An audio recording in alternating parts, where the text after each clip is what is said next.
everybody, my name's Shane. And I'm Ken. And welcome to episode 2 of GemTalk TV. So, we just got done watching 3 Gems and a Baby. Yes. And it's another flashback episode. There are a lot of really great things that happen in this episode. And it's cute. Yes, it is so cute. We don't get to see the Gems in their younger form, which is one of the things that I was disappointed about. But we did get baby Steven. Mm-hmm. And he's pretty much the same, baby model and baby voice and everything from Steven's birthday. Yeah, I think this Steven's actually even younger, but still adorable. Yeah, and there's a new song as well.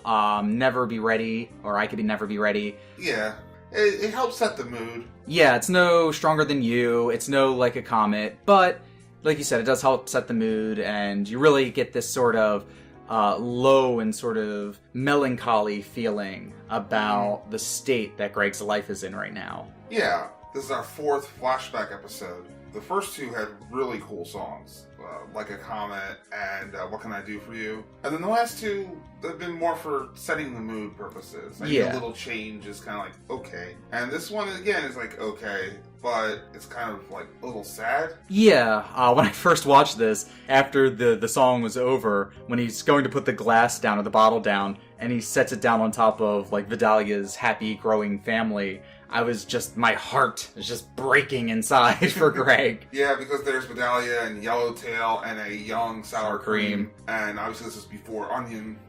By the way, sour cream looks 10-ish in this photo. Yeah, looks like he's probably somewhere in the either very early double digits or maybe just before.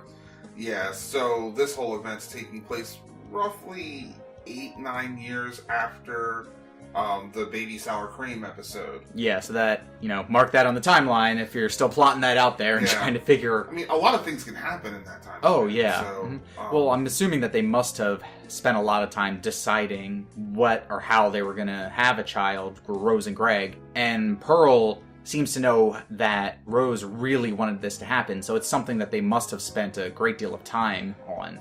Yeah, the other thing I noticed is that a lot of the Gems outfits look more like they do in the beginning of the show. Yeah.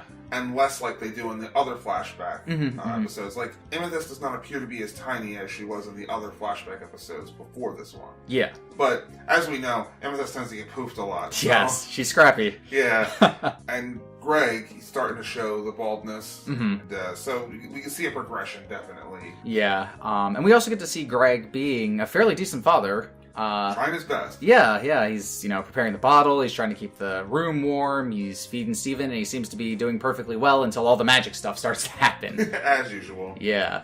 And the Gems, they just want to help. Yeah. They really want to help, but they just don't understand humans and the human life cycle. Yeah, and that's one of the major themes of the episode, obviously, is that Greg understands all the human stuff, or at least he's learning much more, knows much more than the Gems do about the human side of raising Steven.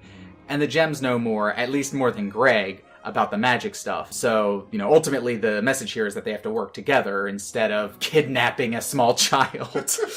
Oh my god. Oh, man. Again, we see this thing where because Steven is part Gem, part human, he bridges that gap. He brings the 4 of them together. Yeah. In a way that I don't think Rose ever could. Yeah, because with Rose, the other Gems already had an established history with her. Anything that Greg would try to do or learn from Rose or with Rose would be clashing all the time with her previous relationship with the Gems. Yeah, as shown in We Need to Talk, where Greg tries to fuse with Rose, and the other Gems are letting him because it's going to be funny. Yeah, but now we have baby Steven, and it's interesting to see how all the Gems interact differently with him. Garnet is pretty much Square Mom. She's the most collected and put together, willing to give things a try and try to understand this new thing that's happening. Which I really believe is a testament to the future vision, because she seems to have a better idea of where this is all going. Yeah, then there's Amethyst, who... She just wants to be happy and she wants to be a part of everything. She doesn't quite understand what's going on with the whole Rose-Steven separation, so she's trying to get his name right and keeps flubbing it up. And then there's Pearl, unhappy, unbreakably upset about this. Yeah, Steven's only a couple of months old at this point, so the whole Rose disappearing thing compared to the thousands of years that they had been together. This was super recently, and it's almost fun to see Pearl in her, like, old ways of being, angry at Greg and just angry at the world and, would probably be angry at Steven too, but she refers to Steven, the human baby, as a separate entity from Rose, the gem. Well, yeah, I mean, as far as they're concerned, I mean, even when they say she's right here, when they see Rose's gem, just like Jasper, they see Rose. They just see this other weird, fleshy mass around Rose, which leads up to one of the weirdest and probably most telling parts of this episode, when all the gems are trying to figure out how to help Rose, and Garnet's like, oh, it's a fusion, and Amethyst thinks it's shapeshifting, but Pearl thinks, oh, well, if we just pull the gem out, everything will be fine. And as she's reaching down to grab the gem, it gets all dark, and the music gets all foreboding, and I really think that that's just further proof that if Steven's gem, if anything ever happened to it, it would not be good for him. If it was somehow separated from his body, because this is the second time we've seen this potentially happen. The first was in Bubbled with the eyeball Ruby. Yeah. And we were talking then about what would happen if Ruby had actually managed to cut the gem from him. Like, ooh. Yeah, so I don't know. I don't know exactly what would happen, but obviously with them panning in real close and it getting all dark and the music getting very dramatic, they've got to be foreshadowing two things. A, that this is very likely going to actually happen sometime in the future, and B, that it is not going to be good. Maybe not permanent death, but maybe some sort of very serious issue like he gets poofed and they don't know how to reconstitute a human. Or maybe Steven goes inside the gem and has to learn how to rebuild his physical body. That would be a great way for Steven to actually interact with Rose. Yes. In some sort of liminal, inside the gem space. Yes, and I'm really hoping that that's what this episode is building up to, is more anticipation for whatever happens to Steven if his gem gets damaged or removed. It also works with the whole metaphor of, like, she's with him all the time concept. Yeah. So, we have to talk about the gifts. Yes. The gifts are all hilarious in their own different way. And I think that, honestly, my favorite one is probably Garnet's, because she gets him a razor, and Greg freaks out about it. Obviously, you don't give a newborn a razor. But when Greg says that he doesn't need it yet, Garnet says he will, and she gets the little, like, eye flash in her glasses, which I believe is a reference to Steven's birthday, because that's when he gets that facial hair at the end of the episode. That one little whisker. Yeah. And also in Too Many Birthdays, when Steven artificially ages himself, he has a beard, even in his, like, young adult phase. Yeah, so there's obviously references in there. Yeah, and then we have Amethyst's gift, which was like, oh, diapers. These are so practical. Yeah, strangely practical for Amethyst. They're old people diapers. Yes. It even says have a grand old time on the front of the box. Like, oh my goodness, really? And Amethyst is like, oh, we'll just get bigger. And you can do that, right? Because to Amethyst, the physical form is malleable. Yeah. It's whatever you want it to be at that moment. Yeah, and then there's Pearl, who obviously wants to help, and does so, again, in her own way. She gives him a dictionary. It's a very Pearl-like thing, but he's a baby. He can't even read yet. Now, this reminds me of in Mirror Gem, when Steven talks about wanting to do school, and Pearl gets all the stuff together. I believe there's a dictionary amongst those objects. Maybe. We'd have to go back and scan the episode. Things, yeah.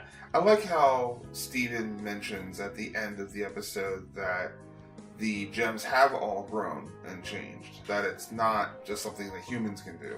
Yeah, it really ties the whole message together. That maybe the differences between the gems and the humans isn't that great. That humans can learn from gems and gems can learn from humans. And, it's the fact that Steven is, as you said, this conduit between them makes all the barriers sort of disappear until you can't really tell the difference anymore. Right. I think that's the message of this episode, is that the gems have changed. And maybe they're the first gems to have changed. Maybe that's really what makes them crystal gems. And Lapis and Peridot have changed a lot too. So yeah, overall I thought the episode was pretty good. I enjoyed it. It had a very solid message. You get to see the gems in the liminal state, that transitionary period, right after Rose has disappeared. It definitely had its funny moments, again, with the gems just straight up kidnapping Steven. Obviously not something you'd think they would do, given the previous context. So it's really great to see one of the primary or preliminary steps of them working together to help give Steven a better life. I hope they continue to fill in the gaps in the story, particularly the moment that Greg and Rose decide to do this, and perhaps even the moment that it happens. Yeah, so they keep like bouncing us back and forth between that moment, and I'm sure that's probably intentional, but I really can't wait to see that. Yeah, and while I could see there being maybe a flashback episode of perhaps toddler Steven, eventually you're going to get to points where Steven would have his own memory of it. Yeah. So there's not a whole lot more you can do there. Yeah, but that's something that we're going to have to wait for. Yep, and eventually we'll have the whole story. Eventually. But that does it for this episode of GemTalk TV about 3 Gems and a Baby. Thank you guys very much for watching. If you liked the video, like, comment, and subscribe below to let us know. You can find our full podcast with weekly updates at soundcloud.com/GemTalk, or click on the on-screen link to be sent there directly. You can also click on the other link to be sent to our previous video about Gem Harvest. There are also links in the description for our Twitter, Tumblr, and Facebook.